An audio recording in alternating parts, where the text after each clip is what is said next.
We are going to continue our series on The Bible Explains, Part 161.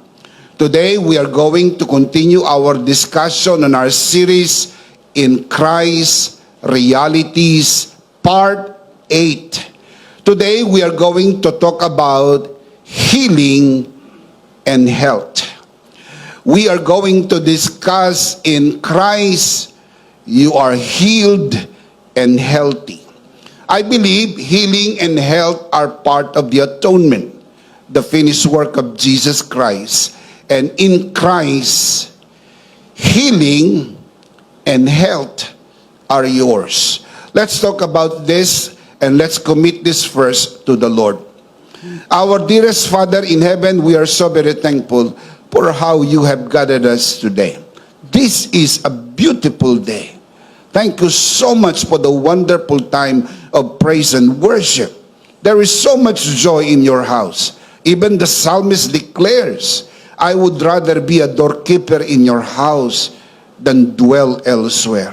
In your presence, there is fullness of joy. Thank you so much for these beautiful people who came here today to honor you. Thank you so much for the beautiful people who are joining us via broadcast today. We commit to you this time, this learning time. All by your grace, for your glory, it is our prayer that everything that will be said and done only for your glory. In the name of your Son, our Lord and Savior, Jesus Christ, by the power of the Holy Spirit, this we pray. In Jesus' name. And everybody would simply say, Amen. Amen. Let's give the Lord a good clap of praise. Come on, clap your hands. Hallelujah. Ito po ang ika-8 linggo, pagbagtas po natin sa serye na ito. Ang ibig sabihin po ay mayroon na tayong natutunang 7 malalaking katotohanan kung ano at kung sino tayo sa Diyos dahil kay Kristo. Anong naipagkaloob sa atin, sino tayo dahil tayo ay na kay Kristo. Ang pinakamahalagang pwesto sa buong mundo, ang ikaw ay matagpuan kay Kristo. Dahil kapag tinanggap mo si Kristo, ikaw ay pinagpala at pinaboran ng Diyos. Can you say amen? Amen. We learned that in Christ, I am perfectly loved by God. Can we say that together? In Christ, I am perfectly loved by God. We also learned that in Christ, I am completely forgiven. Can we say that together? In Christ, I am completely forgiven. Also, we learned in this series that in Christ, I am righteous and holy like God. Let's say that together. In Christ, I am righteous and holy like God. Furthermore, we also learned that in Christ, I am a child of God. We always say that every time we come together. Let's say that together. In Christ, I am a child of God. Also, we learned that in Christ, I am a new person inside. Let's say that together. In Christ, I am a new person inside. Also, we learned that in Christ, I am blessed and highly favored. I am charito. Let's declare it out loud. In Christ, I am blessed and highly favored. I am charito. Just last Sunday, we learned that in Christ, I am rich and godly. Not just rich, but also godly.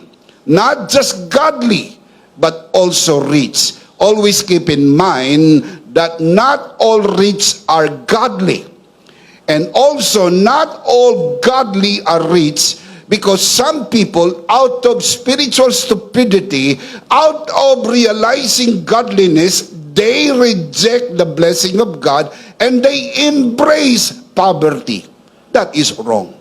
We believe that in Christ we were made rich because the Bible is very clear. He who is very rich became poor for us, so that through his poverty we might become rich. If you believe that, say amen. Amen. Let's say together, in Christ I am rich and godly. In Christ we need to move on. Today, we are going to add one more reality in our relationship with God because we are in Christ. Today, we are going to talk about healing and health. We are going to talk about healed and healthy.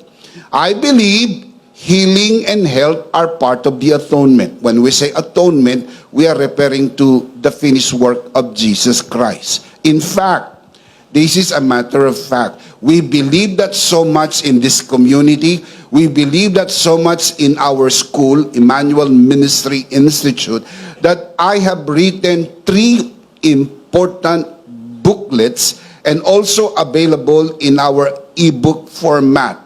The Healing Bread, Today is Your Healing Day, Divine Health. Ibig sabihin, talagang pinaniniwalaan po natin sa church na ito at maging sa community ng Full Grace sa kabuuan at sa pamagitan po ng Emmanuel Ministry Institute, itinuturo po natin na ang kagalingan at kalusugan ay parte ng tinapos na gawa ni Kristo sa krus ng Kalbaryo. Bagaman naniniwala din po ako na may mga taong hindi ganito ang paniniwala. They believe differently. Naniniwala sila na si Kristo'y namatay sa krus ng Kalbaryo para sa kanilang kaligtasan pero hindi para sa kanilang kagalingan. Kung ikaw ay may sakit, baka kalooban ng Diyos gumaling ka, subukan mong manalangin. Pero kung hindi ka naman niya pagalingin, tanggapin mo na dahil pag namatay ka, pupunta ka naman sa langit. At maraming mga taong hindi naniniwala na ang kagalingan at kalusugan ay parte ng binayaran ni Kristo sa krus ng Kalbaryo. Tulad din naman na mayroon ding naniniwala na ang pagpapala, pabor at kaunlarang pinansyal ay hindi bahagi ng tinapos na gawa ni Kristo. Kaya tayo tinatawag na full grace, sapagkat ang biyayang ibinigay ng Panginoon sa atin ay hindi lamang po kapatawaran at kaligtasan. Yun po'y biyaya. Pero pag sinabi mong full grace, ang biyaya ng kanyang tinapos na gawa ay hindi lang sinaklaw ang espiritual na bahagi ng iyong buhay, kundi pati ang pisikal at material. Dahil kung tatanggap ka sa Panginoon ngayon at mamamatay ka ngayon at pupunta ka sa langit, hindi mo na kailangan ng pagpapalang material, pinansyal at pisikal. Pero kung intensyon mong mabuhay pa ng 5 taon, 10 taon, 20 taon o higit pa, kakailanganin mong matutunan na ma-enjoy kung anong binayaran ni Kristo sa krus ng Kalbaryo upang mabuhay ka na nalalasap mo ang biyaya ng Diyos. Kalooban niyang guminhawa ka sa buhay. Kalooban niya ring ikaw ay gumaling at maging malusog. May mga taong hindi naniniwala sa ganitong katuruan. Hindi naman tayo makikipagtalo. Iginagalang natin ang kanilang paniniwala dahil kung ayaw mo, huwag mo. Madali naman po akong kausap. Hindi naman ho ako ang makikinabang sa iyong paniniwala. Kung ayaw mong paniwalaan na bahagi ng binayaran ni Kristo sa krus ng Kalbaryo ang iyong kaginawaan, ang iyong kaunlaran, ang iyong kagalingan at kalusugan, nasa iyo yun. Pero tandaan nyo palagi, nangyayari lang ito sa naniniwala. Kaya kung di ka naniniwala, huwag kang mag-alala. Hindi naman ito mangyayari sa iyo. Pero kung naniniwala ka, ihanda mo ang iyong sarili. Maraming bagay na inilaan ng Panginoon para sa iyo. Pagpapalang material, pagpapalang pinansyal, pagpapalang pisikal. Can you shout amen? Amen. How many people believe today? Taas ang kamay ng mga naniniwala. Come on. Everybody say, I believe. I believe. Everybody shout, I believe. I believe. Palakpakan natin si Lord. Praise God. Amen. Sabihin mo sa iyong katabi, I believe. I believe. Amen. Mahalaga rin na alam ng katabi mong naniniwala ka. Amen. Bakit? Kasi kapag di ka naniniwala, walang mangyayari. Dahil nangyayari lang ito sa naniniwala. Itaas ang kamay ng mga naniniwala. Gusto ko makita ang kamay ng mga naniniwala. Palakpakan natin si Lord. Woo! Do you believe? Everybody shout, I believe. I believe.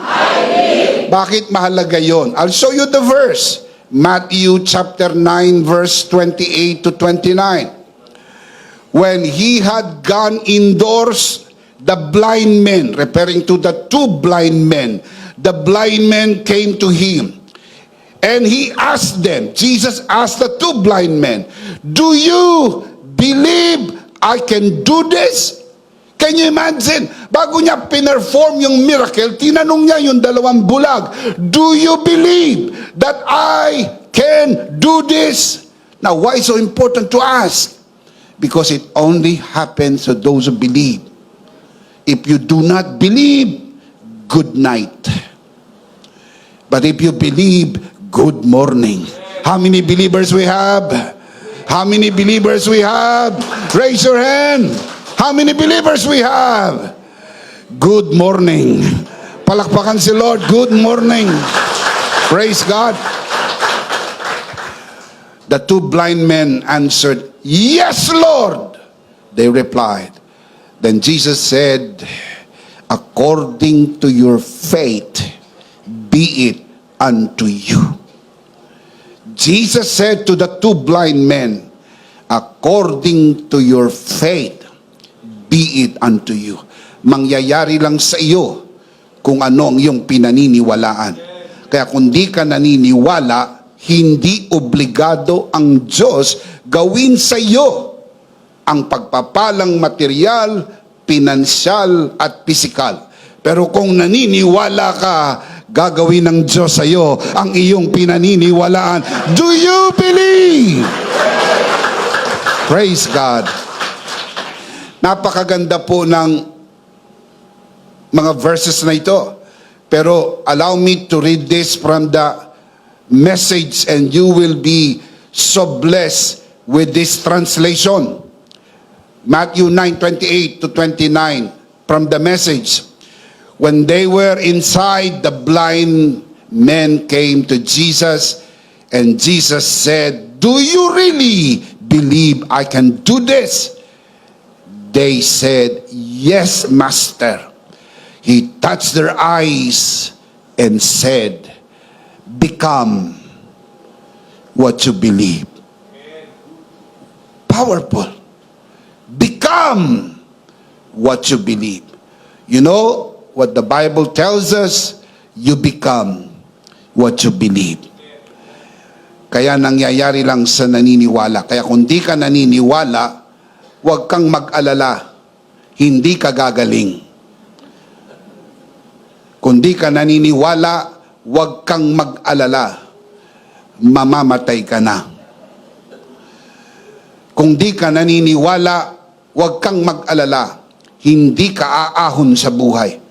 Habang buhay kang nangungupahan, habang buhay kang baon sa utang, habang buhay kang hirap na hirap. Bakit? Dahil hindi ka naniniwala. Pero subukan mong maniwala. Hindi dumarating sa iyo ang broadcast na ito na isang aksidente.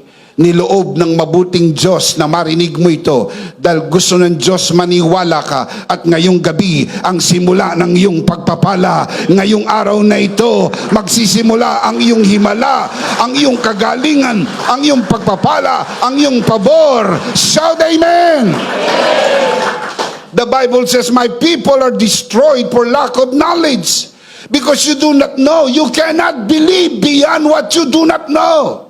You must know. You must know, and you can never know what you have never heard. Kailangan mong marinig. Kailangan mong paniwalaan ang iyong napakinggan. At kapag ikaw ay naniwala, mangyayari sa iyo ang pangako ng Diyos. Pinagpala ka at pinaburan. Dahil kay Kristo, hindi ka lang pinaunlad. Ikaw din ay pinagaling na. At ikaw ay mabubuhay ng malusog, malakas, masigla, pinagpala, pinaburan. Yan ang kalooban ng Diyos sa iyo. Shout amen. I want to share with you two things today. I will be giving you the biblical declaration, and in a little while, we are going to end this talk with life application, as we always do. So let's begin. Let's talk about the biblical declaration. The biblical declaration. Number one, the biblical declaration, healing is grace. Ilagay sa isip, healing is grace. Hindi ho yan premyo. Yan po ay regalo. Pag sinabing grace, ang Greek word charis, which means unmerited, unearned, undeserved. Kontrang-kontra po yan sa nakagis na nating relihiyon, na kung gusto mo makatanggap ng grasya mula sa Diyos, kailangan mong pagsikapan ito sa pamagitan ng iyong serbisyo, sa pamagitan ng iyong gawa. Kasama na po dyan ang pagpapala, kagalingan. Kaya kung gusto mong pagpalain eka ng Diyos, ikaw ay magserbisyo. Kung gusto mo ikaw ay pagalingin ng Diyos, magserbisyo. Kaya ang mga tao ay naging biktima ng relihiyon sa kagustuang umunlad ng buhay, sa kagustuang gumaling at mabuhay ng matagal. Kung ano man ang idikta ng relihiyon, sunod-sunuran ang tao. Ibigay mo ito, gawin mo ito, gumising ka ng maaga, huwag kang matulog, pahirapan mo ang iyong sarili, huwag kang kumain, sapagkat iniisip mo sa mga pagpapahirap sa iyong sarili at sa iyong serbisyo, baka sakaling maawa ang Diyos sa iyo at ikaw ay pagpalain o kaya'y pagalingin. That is absolutely wrong. Ganyan ang turo ng relihiyon. Kaya nga hindi po nila narinig pa ang tunay na mabuting balita. Ang tunay na mabuting balita, si Kristo ang nagdusa at naghirap sa krus ng Kalbaryo alang-alang sa atin upang sa kanyang paghihirap maranasan natin ang pagpapala at pabor ng Diyos ng libre. Shout amen. There is a minor rule in hermeneutics known as the rule of first mention. Mahalaga po kapag nagbabasa ng Bible, i-highlight yung kailan yung unang nabanggit. Kasi nagdidikta po yan ng kahulugan sa mga susunod na mga mentions sa Bible, Old Testament man o New Testament. Ang first mention sa Bible ng healing ay mababasa nyo po sa Genesis chapter 20 verse 17. Ito po ay ang healing na nangyari po kay Abimelech. Now look at the verse. Then Abraham prayed to God, and God healed Abimelech, his wife, and his slaves' girls, so they could have children again. Nagkaroon ng karamdaman si Abimelech, kaya hindi ho siya nagkakaanak. Ang kanyang mga asawa at ang kanyang mga slave girls ay nagkaroon ng karamdaman, hindi ho sila nagkakaanak. Kaya ho, ginawa ni Abraham, pinag-pray niya si Abimelech, gumaling si Abimelech. Sino si Abimelech? Si Abimelech po ay king of Gerar, Genesis chapter 20 verse 2. Siya po isang pagan king. Hindi po siya believer ng Diyos ni Abraham. Sa makatwid, hindi ho siya dapat tumanggap ng kahit anuman mula sa Diyos ni Abraham sapagkat siya po ay hindi mananampalataya. Sapagkat siya po ay pagan, siya po ay unbeliever, hindi ho siya karapat-dapat tumanggap ng grasya, lalo ng kagalingan mula sa Diyos. Now, look at the verse, and God healed Abimelech. Who healed Abimelech? God. Ang Diyos ay nagpapagaling. By any religious standard, Abimelech is not qualified to receive healing, more so to receive healing from God. By any stretch of imagination, this man is disqualified to receive any good thing from God, including healing. Tell me why? Because he is a pagan king. By reason of judgment, if this man gets sick, he should simply die because that is what pagans deserve. They deserve to die. They deserve judgment. Hindi ho siya karapat-dapat tumanggap ng anumang mabuting bagay sa Diyos. However, this story is truly amazing. The undeserving, the unqualified man receive what he doesn't deserve. What do you call that? Grace. Because grace is to receive what you do not deserve. Ang unang istorya ng kagalingang naitala sa Biblia ay naipagkaloob sa taong hindi karapat-dapat. Mantakin mong itinuro sa atin ng relihiyon na bago ka makatanggap ng kagalingan, kailangan karapat-dapat ka. Nanalangin ka ng matagal, nanalangin ka at nag-ayuno, nakapagbigay ka ng malaking halaga, nagserbisyo ka, pinahirapan mo ang iyong sarili, hindi ka kumain, hindi ka natulog, mag-overnight prayer meeting ka, katakot-takot na pagpapahirap sa pag-asa na ikaw ay kawaan ng Diyos. Mga kapatid, si Abimelech ay hindi karapat-dapat tumanggap ng anumang bagay mula sa Diyos. Pero dahil sa grasya at awa ng Diyos, siya'y pinagaling. Bakit? Ang Diyos ay mabuti. Ang Diyos ay maawain. Ang Diyos ay mapagbiyaya. Shout amen! Abimelech received what he did not deserve. This is grace in its purest form.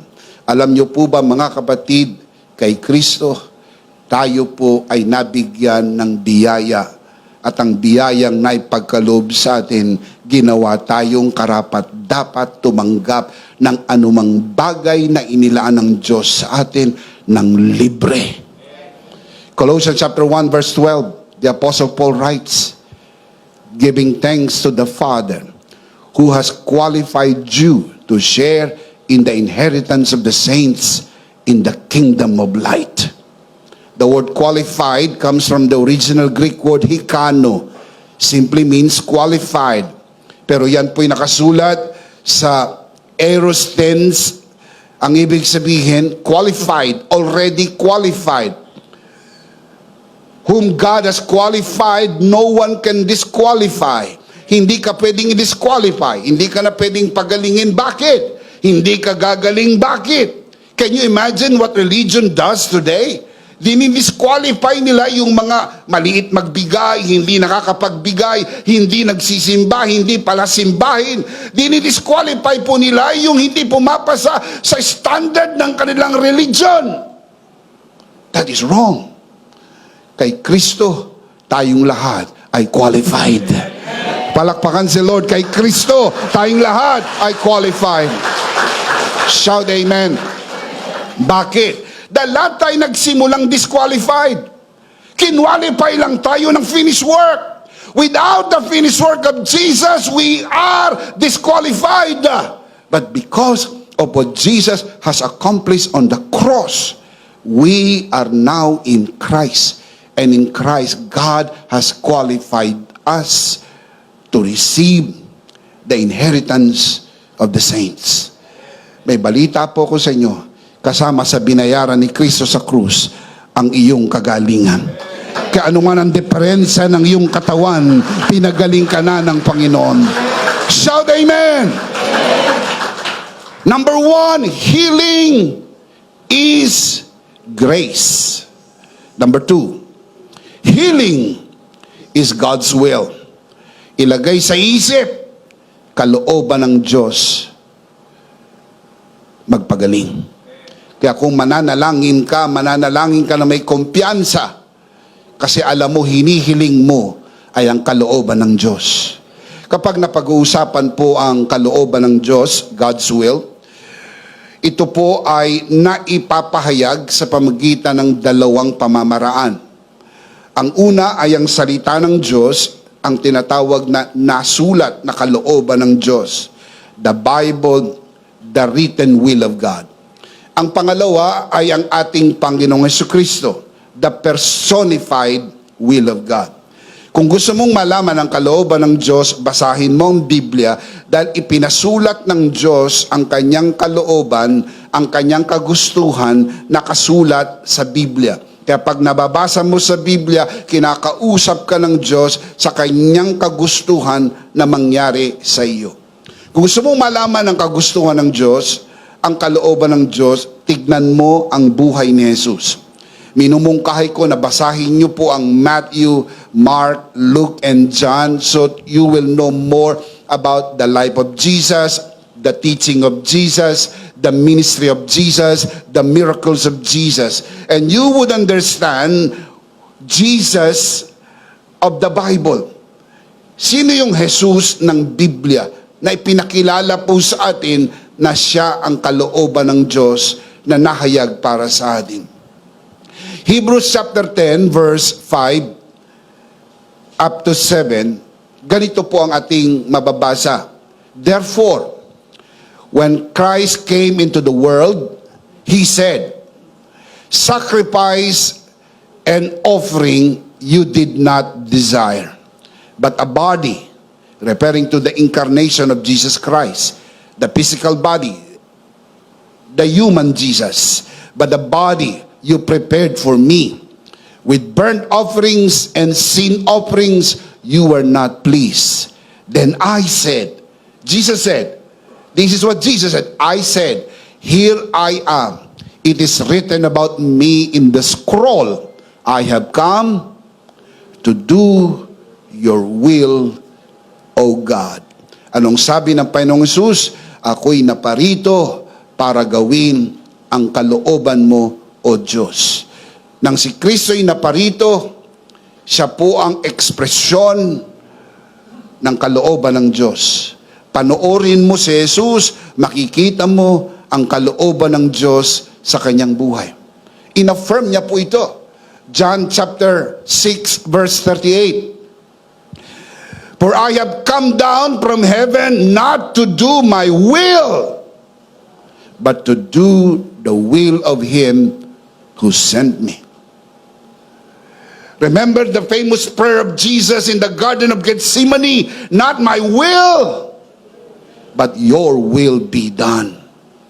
Jesus was fully committed to the will of the one who sent him, the Father.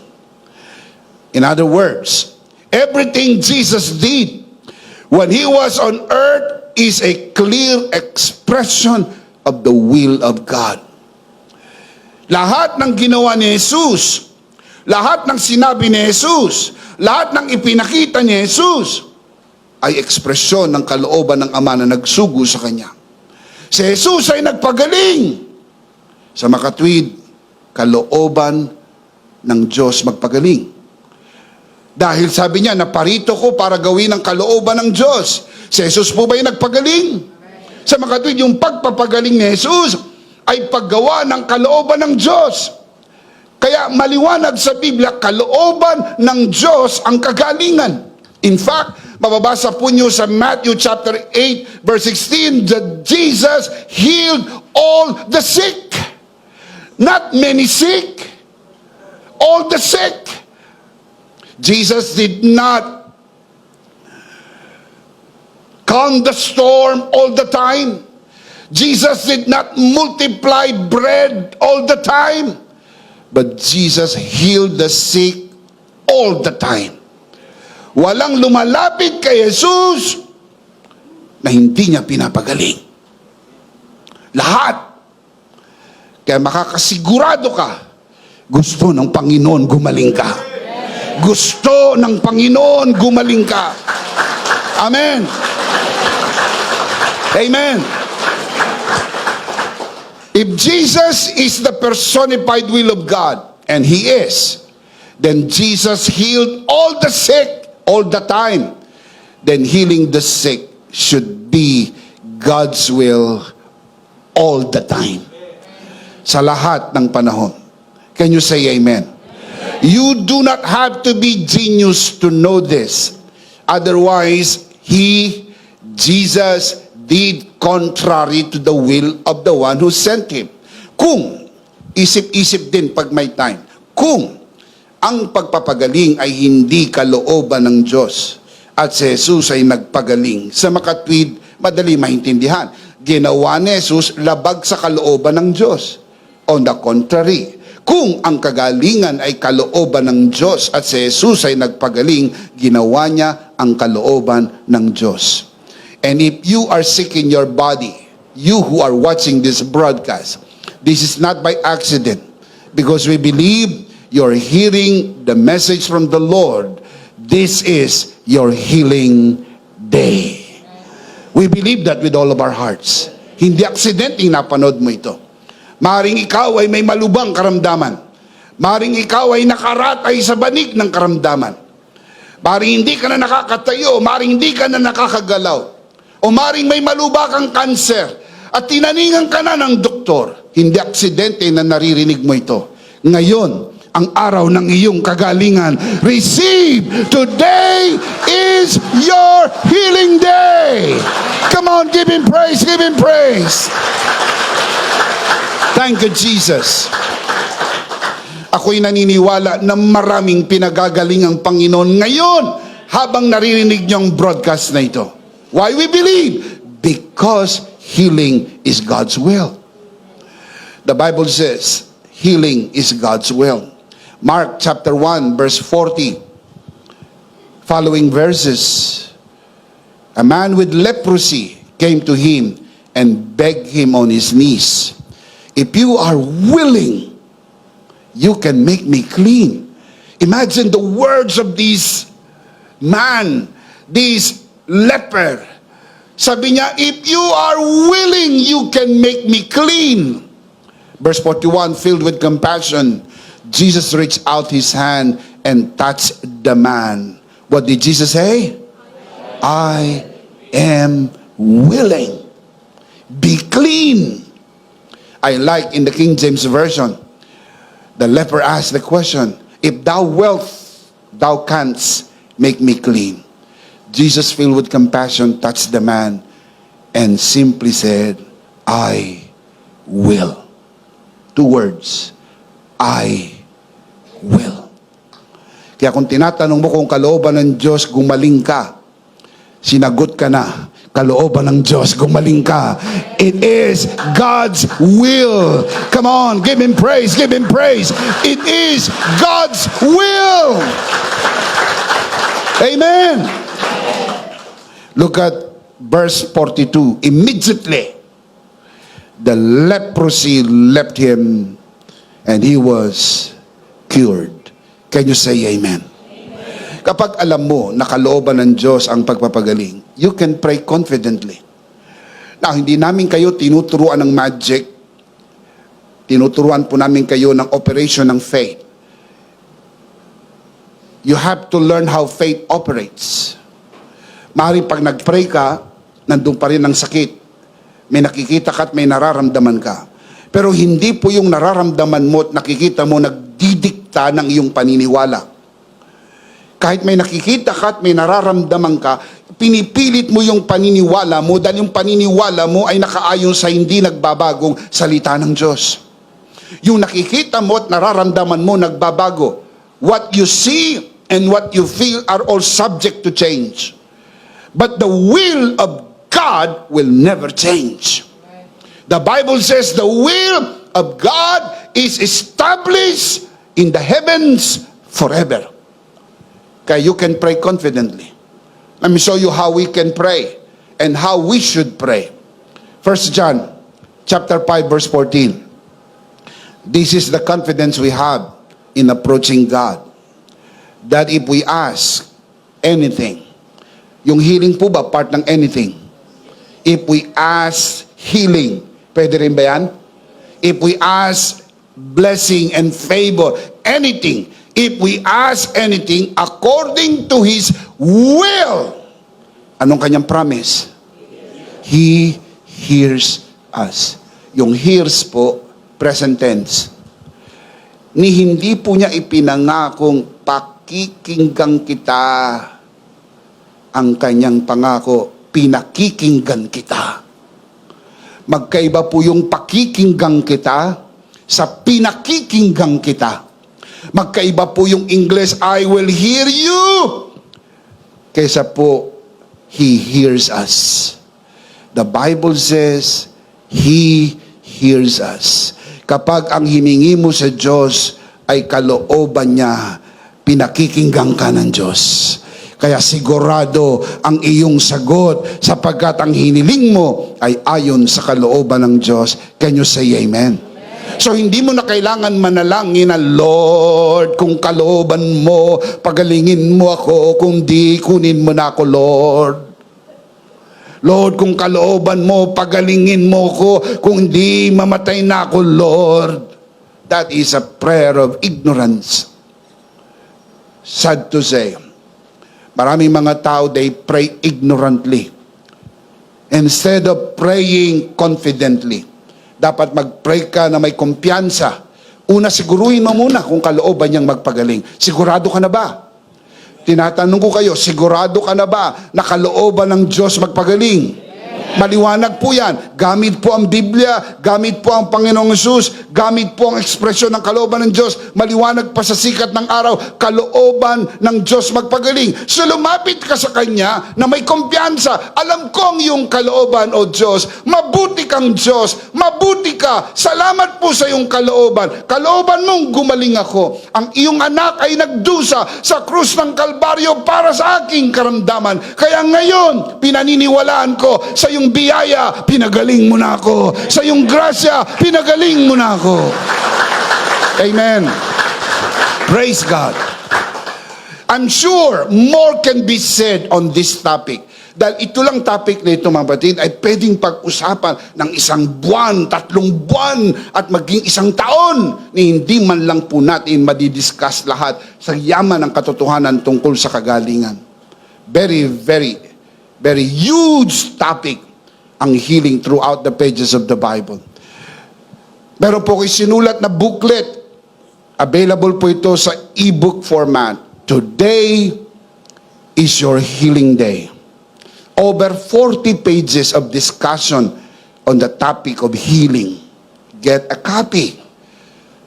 Maniwala po kayo, kakailanganin po ninyo ang katotohanan tungkol sa kagalingan dahil magtatangka po ang karamdaman sa inyong katawan. Hindi po kayo magtutukod ng bahay kapag nagsimula na ang bagyo. Magtutukod kayo ng bahay, hindi pa bumabagyo. Wala pang sakit. Wala pang diagnosis. Patibayin mo lang yung paniniwala. Magtangka man ang karamdaman, nakatayo ka dahil alam mo, kalooban ng Diyos, gumaling ka. Kalooban ng Diyos, gumaling ka. Kalooban ng Diyos, gumaling ka. Shout amen! Naalala niyo po yung parabola ng Panginoong Hesus tungkol sa 2 tao? Ang mangmang na tao ay nagtayo ng kanyang bahay sa ibabaw ng buhanginan. Bumuhos ang ulan, umihip ang hangin at tumaas ang baha. Ang kanyang bahay ay nagiba.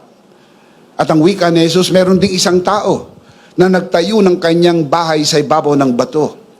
Parehas ang aksidenteng nangyari. Bumuhos ang ulan, umihip ang hangin, tumaas ang baha, ang kanyang bahay hindi nagiba. Ang wika ni Jesus, katotohanan sinasabi ko sa inyo, ang taong nagtayo ng bahay sa ibabaw ng bato ay ang taong nakikinig ng aking salita at ginagawa ang mga ito. You have to hear the words of Jesus. And you have to apply the word of Jesus. Dumating man ang bagyo ng pagsubok, dumating man ang bagyo ng mga karamdaman, mananatili kang nakatayo dahil matibay ang salita ng Diyos. Matibay ang mga pangako ng Diyos.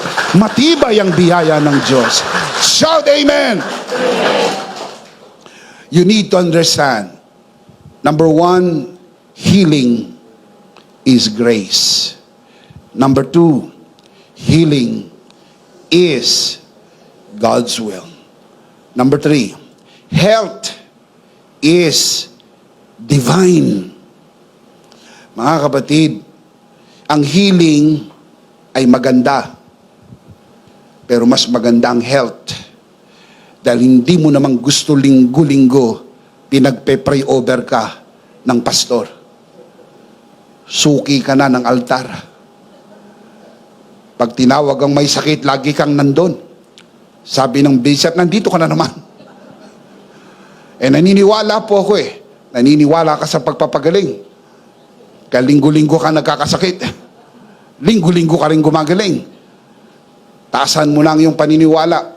Hindi lang kalooban ng Diyos gumaling ka. Kalooban din niyang huwag kang magsakit at manatili kang malusog para hindi ka napeperwisyo ng mga gastusin ng buhay. Shout amen! Besides being saved forever, divine help is your greatest blessing. I want to say this again. Besides being saved forever, and you are already saved forever, hindi na mababago ang katotohanan yan. You are saved forever. Besides being saved forever, divine help is your greatest blessing. Health is your greatest blessing. Not money. Not money. You cannot enjoy your money if you're sick. But when you are healthy, you can have more money and enjoy your money because health is wealth. Kailangan paniwalaan nyo, gusto ng Diyos, ikaw ay malusog. Without divine health, there is no way you can enjoy God's blessing. Dumami nga ang pera mo. Bat-bat ka naman ng sakit. So saan mapupunta lang yung pera mo? Doon lang sa sakit. Dumami nga ang pera mo. Bat-bat ka naman ng problema. So saan mapupunta yung pera mo? Pag-solve lang ng iyong problema. Mga kapatid, ang kalusugan ay pagpapala. Yung wala kang sakit, pinagpala ka na ng Diyos. Yung wala ka lang sakit, pinagpala ka na ng Diyos. Shout amen. 3 John verse 2, Beloved, I pray that you may enjoy good health. Do you want to enjoy good health? Taas sa kamay ng gusto ng good health. Come on, let me see those hands. Beloved, I pray that you may enjoy good health and that all may go well with you, even as your soul is getting along well. Yung word na beloved, ang Greek word agapitos, literally means love by God. Agape, God's love. Love by God. Mahal ka ng Diyos. Can you imagine? Mahal ka ng Diyos. Ilagay mo sa isip mo, mahal ako ng Diyos. Mahal ka ng Diyos. Lagi mo sasabihin yan. Kakausapin mo sarili mo nang walang nakakarinig. Humarap ka sa salamin tuwing umaga. Kausapin mo ang sarili mo. Sabihin mo sa iyong sarili, mahal ka ng Diyos. Bakit?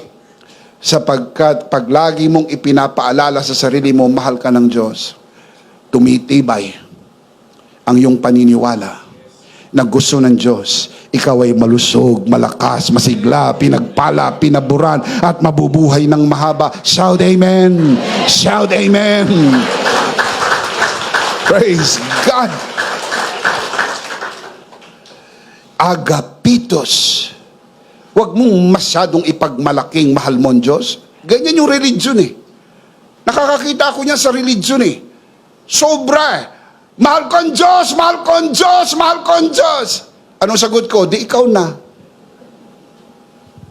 Lagi nila ipinagmamalaki, mahal ko ang Diyos, mahal ko ang Diyos. Nagsisimba ako tuwing linggo, nagbibigay ako ng offering, mahal ko ang Diyos, mahal ko ang Diyos. Kalimutan mo na kaya mo mahal ang Diyos ang unang nagmahal sa iyo. Ang Diyos ang unang nagmahal sa iyo. Amen. Kaya sa halip na ipagmalaki mong mahal mo ang Diyos, ipagmalaki mong mahal ka ng Diyos. Yung pag-ibig mo sa Diyos, mga kapatid, response lang yun ng pag-ibig ng Diyos sa iyo. Siya ang unang nagmahal sa iyo. Narinig ko na yan eh. Yan yung sinabi ni Pedro eh. Mahal ko ang Diyos, mahal ko ang Diyos, mahal ko ang Diyos. Yung sinabi niya kay Jesus eh. Mahal kita, Jesus, mahal kita, Jesus. Handa akong mamatay para sa iyo, Jesus. Mahal kita, Jesus. Bibigay ko ang tithes and offering, Jesus. Magsiserve ako, Jesus.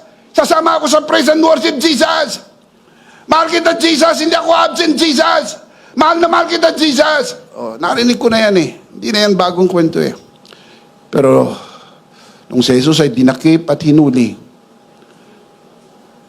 yung taong nagsabing, mahal kita, Jesus, yun din yung taong nagsabing, hindi ko kilala ang Jesus na yan.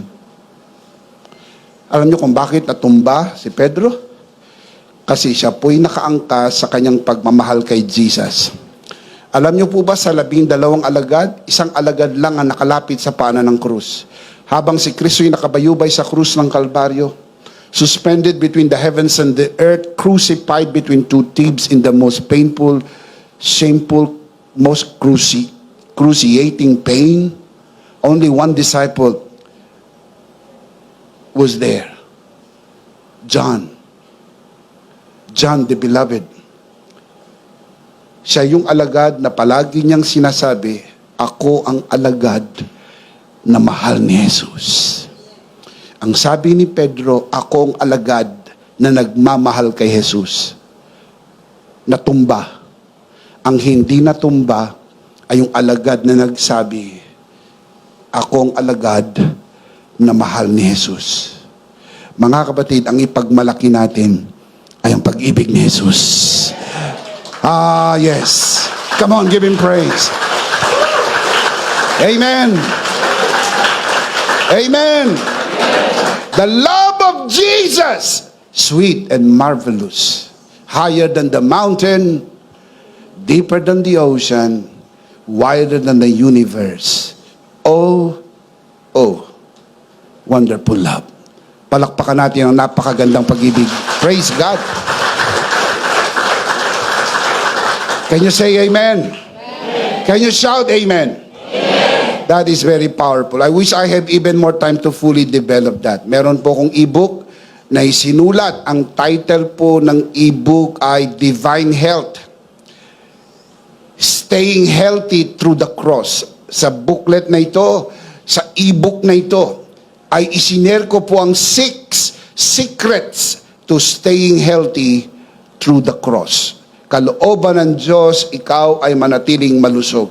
Tuklasin mo ang mga biblical secrets sa Bible kung paano mananatiling malusog. Get a copy. I'm sure you will surely be blessed. If you believe that, shout amen. Palakpakan muna si Lord. Palakpakan muna si Lord. Hallelujah. Praise God. Let's see them again. Biblical declaration. Number 1, healing is grace. Number 2, healing is God's will. Number 3, healing.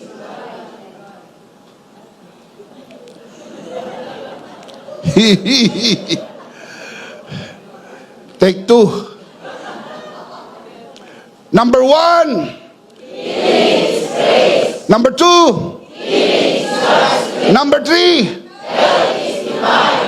kayo na lang para tama. Palakpakan sa Lord. Praise God. Amen. Let me close. I'm starting to close. No, I'm not closing. I'm just starting. What is the life application? Now that we know this, ngayong alam na natin that healing is grace. Healing is God's will. Health is divine. What is the life application? Number 1, believe that healing and health are yours today. You have to believe that. Remember, it only happens to those who believe. Hindi obligado ang Diyos gawin sa'yo, hindi mo pinaniniwalaan. And the only way we can connect with God is by faith. Remember, without faith, it is impossible to please God, to connect with God. Ang ibig sabihin nun, impossible to connect with God. You have to have faith. And this is the good news. The moment you got born again, you already have faith inside your born again spirit. Kaya kaya mong maniwala. You just allow that faith to rise from the inside of you. And you have to believe that healing and health are yours. Remember, it only happens to those who believe. John 11:40. This is what Jesus said to Martha. Did I not tell you, If you believe, you will see the glory of God. Did I not tell you, if you believe, you will see the healing, the blessing, the favor, the miracle? If you believe, because it only happens to those who believe. How many believers we have today? Everybody say, Lord, I believe. One more time, Lord, I believe. Remember yung famous line na yan? Tinanong ni Jesus yung two blind men, do you believe? The blind man said, I believe. Then Jesus said to the blind men, become what you believe. Remember those words? Become what you believe. Mga kapatid, ang pagdududa at pag-aalinlangan ay nakakapigil ng milagro. Matthew chapter 13 verse 58. Now, he did not do many mighty miracles. Where? In Nazareth. Why? Because of their unbelief. Huwag magduda. Huwag mag-alinlangan. Maniwala ka lang. Nang si Jesus ay pumunta sa bahay ni Jairus, sinalubong po sila ng napakaraming mga tao at sinabi, Jairus, patay na ang anak mo. Huwag mo nang gambalain ang guro. Hinawakan ni Jesus ang kamay ni Jairus. Ang sabi ni Jesus, only believe. Minsan, yan ang nararamdaman natin.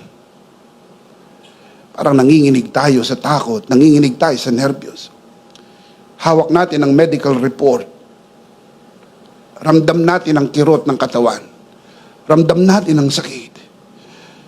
Parang nahihirapan tayong maniwala, gagaling pa ba ako? Makakalakad pa ba ako uli? Magiging normal pa ba uli ang buhay ko? Makikita ko ba ang aking mga anak na lalaki? Malalaro ko pa ba ang aking apo sa aking kandungan? The words that Jesus is saying to you now, only believe. Maniwala ka lang. Walang imposible sa Diyos. Walang imposible sa Diyos. Praise God. Only believe. And you know the story very well. Ang anak ni Jairus ay binuhay ni Jesus mula sa kamatayan. Nangyayari lang sa naniniwala. Muli, tatanungin ko ay paulit-ulit. Sino sa lupo na ito ang naniniwala? Itaas ang kamay. Do you believe? Palakpakan natin si Jesus. Praise God. Praise God. Number one, believe that healing and health are yours. Number two, declare what you believe. It's not enough to believe in your heart. You have to say it with your mouth. Remember Romans 10:10, you believe in your heart, you confess with your mouth. Believe is one thing. Declare is another thing. It's a 1-2 punch. Kumbaga parang boxing, nung nirelease mo yung unang suntok, tinamaan ng kaaway, nagrogi. Pero ang matino, magaling at mahusay na boksingero, pag nakita niya na ang una niyang suntok ay tumama at nagrogi ang kaaway, ang sunod na suntok ang magpapatumba. Ang tawag po dyan, 1-2 punch. Pag naniwala ka, nirelease mo na ang unang suntok, nagrogi na ang sakit. I-release mo ang pangalawa at pamatay na suntok. Ang knockout punch, ideklara mo, pinagaling na ako ng Panginoon. Pinagpala na ako ng Panginoon. Pinabura na ako ng Panginoon. Shout amen! It's a 1-2 punch. Nakakapanood kayo ng boxing. Nakikita nyo po yan mga kapatid. Pag nirelease yung 1-2 punch, magkasunod lagi yan. Tumba. Sapagkat sabi sa Matthew 12:34, out of the abundance of the heart, the mouth speaks. Do you believe? Do you believe? You believe in your heart. You have to declare it with your mouth. 2 Corinthians chapter 4, verse 13.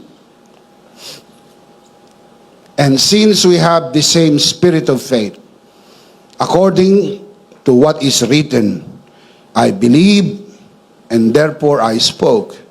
We also believe and therefore speak. Anong kasunod ng believe? Speak. I believe, therefore I speak. The word speak comes from the Greek word laleo, which means declare. You have to say it. Say what? I am healed. Say what? What you believe. Naniniwala ka bang magaling ka na? So yun ang sabihin mo, magaling na ako. Pero Bishop, namamaga pa. Pero Bishop, namumula pa. Pero Bishop, hindi pa nakakagalaw. Pero Bishop, may sinat pa. Pero Bishop, nanginginig pa. Yeah.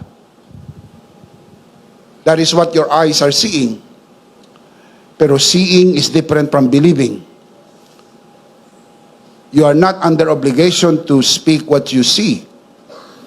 You have to believe in your heart and speak what you believe. When God saw darkness, God did not say, oh, full of darkness. When God saw darkness, God said, light be. And light came. Pag nakita niyo ang sakit, huwag niyo nang i-aggravate. Pinapalala niyo pa. Oh, naku, grabe na yung sakit mo. Bira na bubuhay dyan. Ganyan ang nangyari doon sa tita ko. Patay na. So, ano nangyari? Imbis na mabuhay pa na 1 linggo, 3 araw lang, patay na. Ano yung kinamatay? Nervyos. Mga kapatid, huwag matakot. Huwag matakot. Huwag matakot. Lakasan mo ang iyong paniniwala. Pinagaling ka na ng Panginoon. Pinagaling ka na ng Panginoon. Amen. Praise God. The famous Psalms 91, verse 1 and 2. He who dwells in the secret place of the Most High shall abide under the shadow of the Almighty. And I will say, you have to say it, I will say of the Lord, He is my refuge and my fortress, my God, in Him I will trust. Not I will believe, I will say. You have to say what you believe. If you believe that He is your refuge, He is your fortress, He is your God, the one you trust, say it. Say it. Kung naniniwala kang pinagaling ka na, bigkasin mo! Pinagaling na ako ng Panginoon. Pinagpala, pinaboran. Mabubuhay ng mahaba. Bigkasin mo. I am healthy, wealthy, and pretty. Kung ayaw mo, di palitan mo. I am sickly. I am very poor and very ugly. Remember, you become what you believe. Is that what Jesus said? You become what you believe. So pag naniniwala ka, gagawin ng Diyos kung anong yung pinaniniwalaan. Palakpakan natin si Lord. Praise God. Amen. The Hebrew word for say ay amar. Amar. I will declare. The word amar means declare. I will declare. Remember the old song, let the weak say, I'm strong. Let the poor say, let the sick say. Oh, you have to say what you believe. Hindi ba sinabing, let the poor say, I am poorer.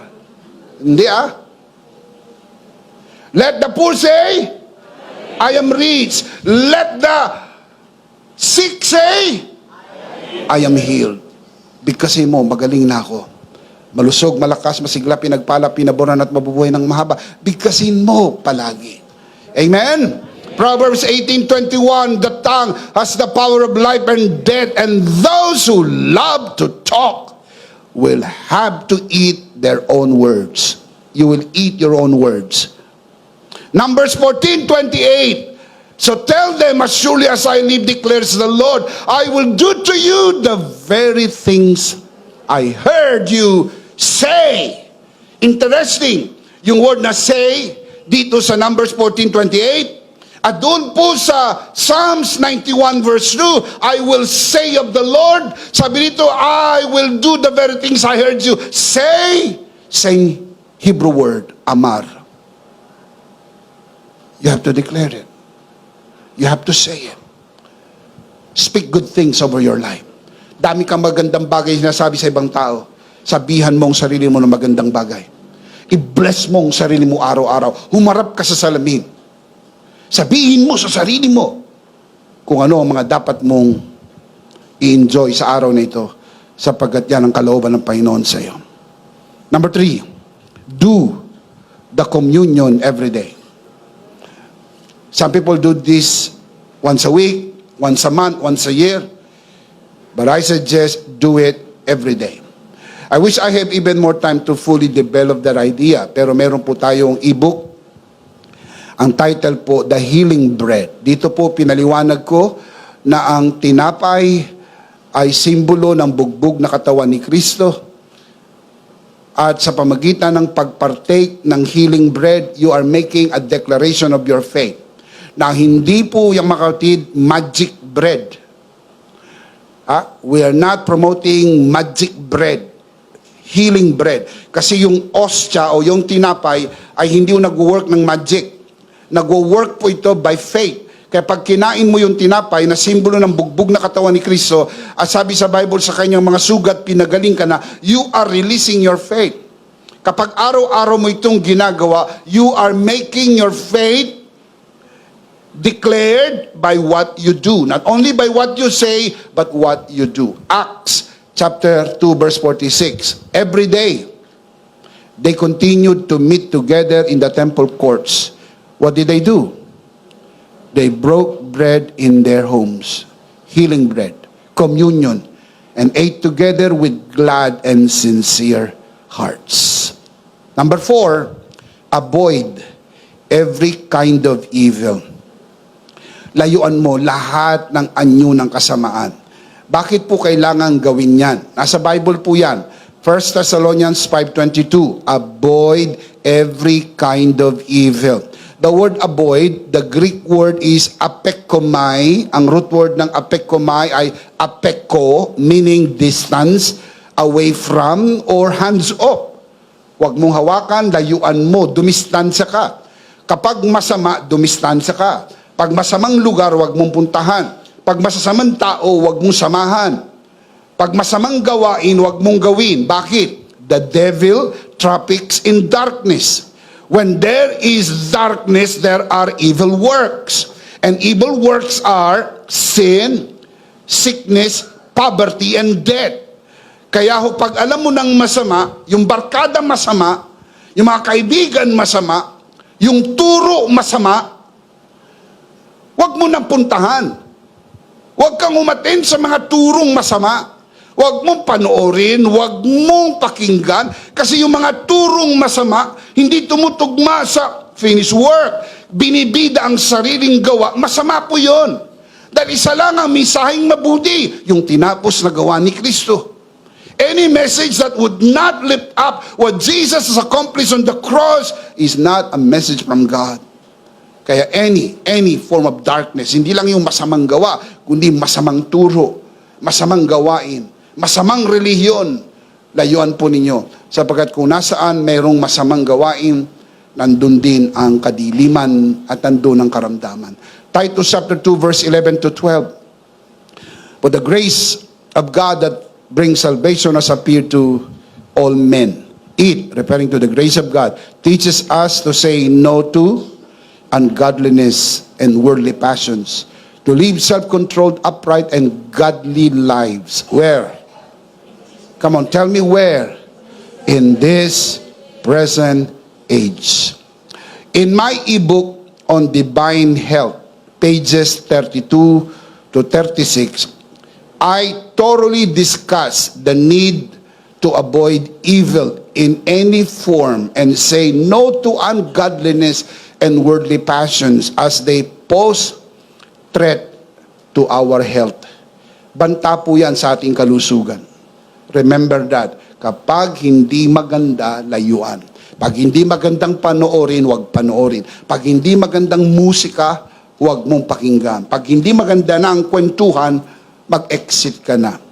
Pag hindi na po maganda, umalis ka. Sapagkat lahat ng hindi maganda ay hindi sa Diyos. Dalang Diyos, maganda. Ang gawa ng Diyos, maganda. Amen? Palakpakan si Lord. Amen. Praise God. Number 5, be responsible for your health. Be responsible for your health. Maging responsable ka sa sarili mong kalusugan. 1 Corinthians 6:19 to 20. Do you not know that your body is a temple of the Holy Spirit, who is in you, whom you receive from God? Look at the next line. You are not your own. You were bought at a price. Look at the next line. Therefore, honor God with your body. Responsable ka. Mga kapatid, we need to be responsible for our health. Yung mga bawal na pagkain. Tatapatin ko kayo, kaya kayo nabawalan dahil sinobrahan nyo. Hindi dapat kayo nabawalan eh. Kaya kayo binawalan dahil nung hindi bawal, sobra. Kaya sabi ng doktor, ang dami mo nakaing ice cream. Dahil mo na nakaing cake. Eh kung kumain ka naman ng ice cream, isang galon eh. Hindi ba pwede isang baso lang? Kung kumain ka naman ng cake, eh, isang buo eh. Hindi ba pwede isang slice lang? Oh, yan. Ano na pala mo? Sabi ng doktor sa'yo, puno na ang salop. Oh, malapit ka ng kalusin. Kaya binabawalan ka na. Meron ka ng maintenance. Oh, kaya meron kang bagong grupo, ka-maintenance. Oh, bakit? Kasi nasobrang ka. Sobra. Anong dapat? Moderation. Tama lang. Yung ibang mga kapatid, hindi nagra-rice. Masama daw ang rice. Hindi nagra-rice, nagpapansit naman. Hindi nagra-rice, nag-i-spaghetti. Hindi mas masama pa nga yan. Alam mo kung bakit? Mas mahal yan eh. Mas mura rice eh. Di ka nga nagra-rice, eh, takot-takot naman ang mga bread ang kinakain mo. Social ka pa, bread ka. Kung kumain ka naman ng bread, isang bakery. Oh. Hinay-hinay lang. Alalay. Kapag sinobrahan mo mga kapatid, masama. Kaya dapat maging maingat. Can you say amen? Whatever you do to your body which does not honor God brings premature illness and death. Maagang pagkakasakit at kamatayan. Kaya ingatan natin ang ating katawan. Can you say amen? Let's see them again. Let's see the life application. Ngayong alam na natin that grace is so good. Binigyan tayo ng biyaya. Ngayon alam natin that healing is grace. Healing is God's will. Then health is divine. Ito yung life application. Basahin natin malakas. Sabay-sabay. Ready? Come on. Let's read this out loud. Ready? Number 1. Number 2. Number 3. Number 4. Number 5. Believe that healing and health are yours. Declare what you believe. Do the communion every day. Avoid every kind of evil. Be responsible for your health. The big idea is, in Christ, I am healed and healthy. Are you in Christ? So what is the big idea? Malakas. In Christ, I am healed and healthy. Of course, we do not want to end this broadcast without giving you the opportunity to receive Jesus today and be saved. Mas mahalaga kaysa kagalingan at kalusugan ay ang iyong kaligtasan. At matapos kang maligtas, kalooban din ng Diyos sa iyo ang gumaling ka at maging malusog. Pero kailangan mo munang maligtas dahil ang pangako ng kagalingan at kalusugan ay sa mga nakay Kristo. Si Kristo ang tagapagligtas. Manalangin tayo ng pagtanggap. Taas natin ang ating dalawang kamay sa mga nanonood sa broadcast, sa lahat po na narito sa loob ng bulwagan na ito, sa lahat ng narito sa loob ng bulwagan na ito, manalangin tayo ng pagtanggap. Taas ang dalawang kamay, sumunod sa panalangin at ariing isang personal na panalangin. Manalangin tayo. Panginoong Hesus, ako po'y makasalanan, hindi ko po kayang iligtas ang aking sarili. Ako'y mapapahamak ng hiwalay sa iyo. Narinig ko po ang mabuting balita. Ako po'y naniniwala. Tinatanggap kita sa aking puso bilang aking Panginoon at aking tagapagligtas. Salamat po. Pinatawad mo na ang aking mga kasalanan. Isinulat mo na ang aking pangalan sa aklat ng buhay. Sa pangalan ni Jesus. Amen. Ako na lang po mananalangin, Ama, sa oras na ito. Pinagkakatiwala ko po sa iyong harapan ang sino mang sumunod sa panalangin ng pagtanggap sa unang pagkakataon sa loob ng bulwagan na ito, lalo na sa mga nanonood sa broadcast na ito. Pinagkakatiwala po namin sila sa iyong kagandahang loob na sila'y lumago sa biyaya at sa bagong natagpo ang pananampalataya. Sa pangalan ng Panginoon Jesus, tayong lahat ay magsabi ng Amen. Palakpakan si Lord. Amen. Praise God.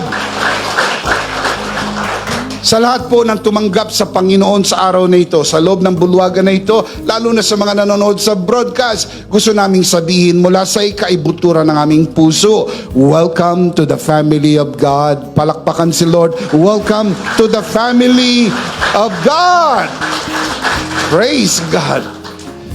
Nakikigalak po kami sa inyo at welcome na welcome po kayo sa pamilya ng Diyos. Ngayong anak ka na ng Diyos, ang pangako ng Diyos sa iyo ay kagalingan at kalusugan. If you believe that, shout Amen. Tayo po'y dumako sa ating banal na komunyon. Kunin niyo po ang inyong communion elements and let's do this together.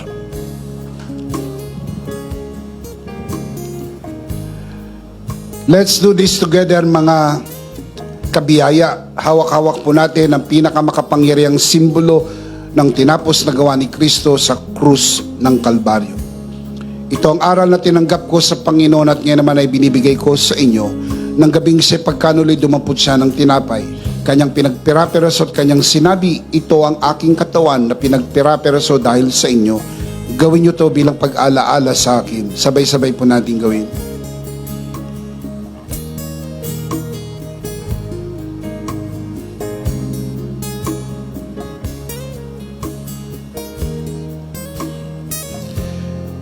Gayun din naman matapos maghapunan ay kanyang hinawakan ng saro at kanyang sinabi, ito ang saro ng bagong tipan na pinagtibay ng aking dugo. Gawin niyo to bilang pag-alaala sa akin. Sabay-sabay po natin gawin.